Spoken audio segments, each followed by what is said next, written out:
नमस्कार, the beginning culture में आपका स्वागत है।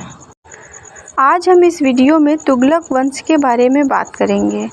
दिल्ली सल्तनत के काल में तुगलक वंश के शासकों ने सबसे अधिक समय 94 वर्ष तक शासन किया। दिल्ली पर शासन करने वाले तुर्क राजवंशों में अंतिम तुगलक वंश था। गयासुद्दीन तुगलक इस वंश का संस्थापक था। इसके बाद के शासकों में मोहम्मद बिन तुगलक और फिरोज शाह तुगलक मुख्य शासक थे।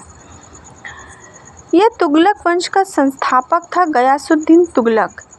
इसका असली नाम गाजी मलिक था। वह संपूर्ण मध्यकालीन भारतीय इतिहास से सर्वसम्मति से सुल्तान बनने वाला प्रथम शासक था। ये एक महत्वाकांक्षी शासक था। सर्वप्रथम इसके समय में ही दक्षिण के राज्यों को दिल्ली सल्तनत में स्थायी रूप से मिलाया गया, जिसमें प्रथम तेलंगाना की राजधानी वारंगल थी। गयासुद्दीन ने नरमी और कठोरता में संतुलन स्थापित करते हुए मध्य मार्ग अपनाया, जिसे रस्म-ए-मियाना कहा गया। इसने सिंचाई के साधनों, विशेषकर नहरों का निर्माण करवाया। सल्तनत काल में नहर बनवाने वाला शासक गयासुद्दीन ही था। कृषि उत्पादन में वृद्धि की ओर ध्यान सबसे पहले इन्होंने ही दिया था। सल्तनत काल में यातायात व्यवस्था तथा डाक प्रणाली को पूर्ण रूप से व्यवस्थित करने का श्रेय गयासुद्दीन तुगलक को ही जाता है।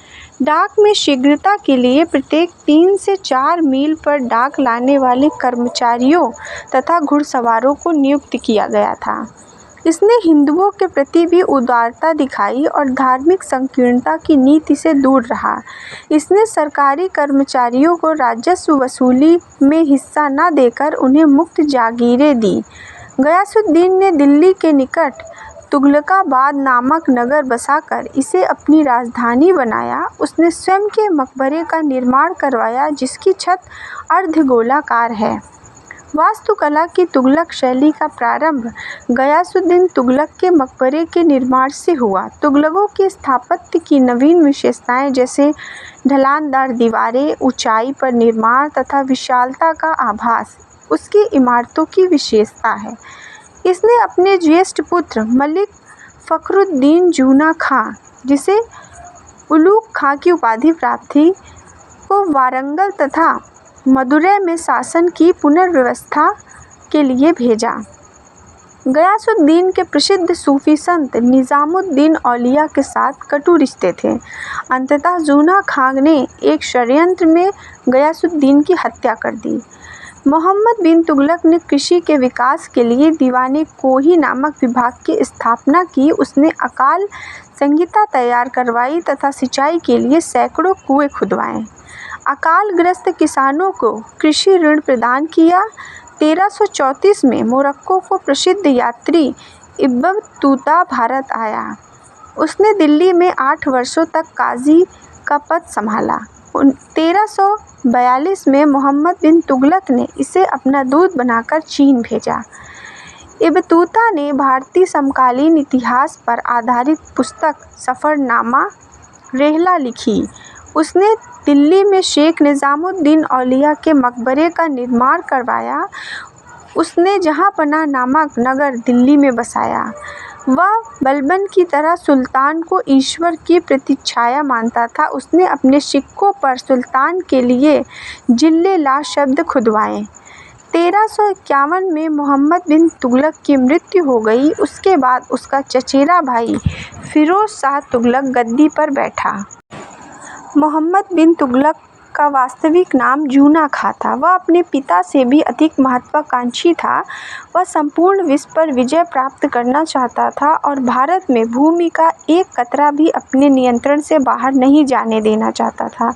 उसने काल में कश्मीर और आधुनिक बलूचिस्तान को छोड़कर सारा हिंदुस्तान दिल्ली सल्तनत के नियंत्रण में था। दिल्ली सल्तनत के सुल्तानों में सर्वाधिक विस्तृत साम्राज्य मोहम्मद बिन तुगलक का ही था। उसका साम्राज्य 23 मुक्त प्रांतों में बटा था। वह विद्वान और तर्कवादी व्यक्ति था। वह धार्मिक रूप से उदार था और हिंदू व जैन संतों में मेल जोल रखता था। वह योग्यता को वंश से अधिक महत्व देता था और जातिगत संकीर्णता से मुक्त था। वह हिंदुओं के धार्मिक समारोहों एवं उत्सवों में भी भाग लेता था। होली में भाग लेने वाला वह दिल्ली सल्तनत का पहला प्रथम शासक था। मोहम्मद बिन तुगलक को अरबी, फारसी, गणित, नक्षत्र विज्ञान, भौतिक शास्त्र, तर्कशास्त्र तथा चिकित्सा शास्त्र का अच्छा ज्ञान था। वह एक अच्छा कवि एवं सुलेखक भी था। मोहम्मद बिन तुगलक की इन तमाम नीतियों के कारण साम्राज्य में कई स्थानों पर विद्रोह हुए। इन नीतियों के अलावा तत्कालीन परिस्थितियों के हिसाब से साम्राज्य का आकार इतना विशाल था कि इसे संभालना मुश्किल था। पूरी सल्तनत में सर्वाधिक 22 विद्रोह इसी काल में हुए। पहला विद्रोह गुलबर्गा के निकट सागर के इक़्तिदार बहाउद्दीन गुरशस्प ने किया। दक्षिण में पहला सफल विद्रोह एहसान शाह ने माबर में किया तथा हरिहर बुक्का ने विजयनगर साम्राज्य की नींव रखी। 1340 में बंगाल सल्तनत से अलग हो गया। 1347 में देवगिरी के सादा अमीरों ने अलाउद्दीन बहमन शाह के नेतृत्व में विरोध कर बहमनी राज्य की स्थापना की। गुजरात में तगी का विद्रोह उसके शासन का अंतिम विद्रोह था, जिसने दमन के दौरान ही मोहम्मद बिन तुगलक की मृत्यु हो गई। मोहम्मद बिन तुगलक की मृत्यु पर बदायूनी ने लिखा कि राजा को अपनी प्रजा से तथा प्रजा को राजा से मुक्ति मिल गई। आगे बात करते हैं फिरोज शाह तुगलक के बारे में। फिरोज शाह का जन्म 1309 में एक हिंदू माता के गर्भ से हुआ, जो अबोहर के भट्टी राजपूत रणमल की पुत्री थी। जब फिरोज सुल्तान बना तो सल्तनत की स्थिति अस्त व्यस्त थी। फिरोज योग्य सेनानायक नहीं था, फलतः उसने सबको संतुष्ट रखने की नीति को अपनाया। हालांकि उसकी धार्मिक संकीर्णता की नीति ने सल्तनत को विपरीत रूप से प्रभावित किया। उसने उलेमा वर्ग की सलाह को मानते हुए धार्मिक आधार पर इस्लामिक राज्य की स्थापना की। उसने अनेकों मंदिरों को नष्ट किया और जनता को धन व जागीरें देकर मुसलमान बनाने का प्रयत्न किया। उसकी धार्मिक नीति के बारे में इतिहासकार कहते हैं कि वह इस युग का सबसे धर्मांध शासक था और इस क्षेत्र में सिकंदर लोदी और औरंगजेब का अग्रगामी था। फिरोज शाह सैनिक व्यवस्था की दृष्टि से पूरी तरह असफल साबित हुआ। उसने सेना में वंशवाद को बढ़ावा दिया तथा सैनिकों को वेतन के रूप में भूमि प्रदान की। उसने शासनकाल में सेना में भ्रष्टाचार फैल चुका था। फिरोज शाह अपने आर्थिक एवं प्रशासनिक सुधारों के कारण सल्तनत काल का अकबर कहलाता था।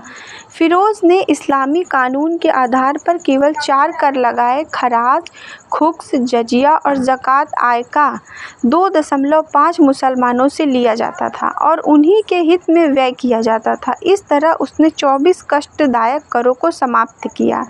इसके अलावा फिरोज ने हर्ब शर्म नामक सिंचाई कर लगाई, जो उपज का एक भाग था। कृषि के विस्तार हेतु उसने नहरें बनवाई। इसमें यमुना से निकलकर आगे हिसार तक जाने वाली और सतलज नदी से निकलने वाली नहरें महत्वपूर्ण थीं। फिरोज शाह ने हिसार, फिरोज शाह फतेहाबाद, फिरोज शाह कोटला, जौनपुर आदि नगरों की स्थापना की।